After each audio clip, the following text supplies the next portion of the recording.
On a actuellement un taux de positivité qui est de l'ordre de 13%. C'est-à-dire que sur 100 personnes qui vont se faire tester, il y en a 13 qui sont positives. Parmi ces 13 personnes positives, il y en a forcément quelques-unes dont la situation va s'aggraver, qui va nécessiter une hospitalisation.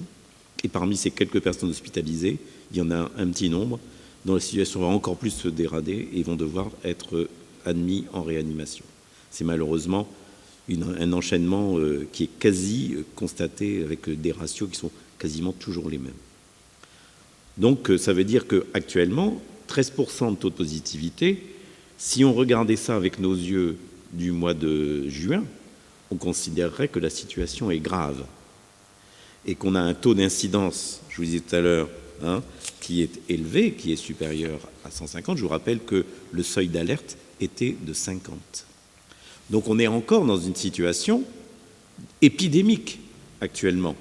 Il ne faut pas se raconter d'histoire. Tout ne va pas très bien. Mais le solde quotidien, c'est là où la nouvelle est meilleure, c'est que le solde quotidien est en faveur d'une décroissance du nombre de personnes hospitalisées. Donc, ce qui veut dire qu'on a moins d'entrées à l'hôpital, ce qui fait que le solde, par exemple, hier, pour être concret, hier, dans notre région, il y a eu 29 personnes de moins hospitalisées. Bon, 29 personnes de moins hospitalisées.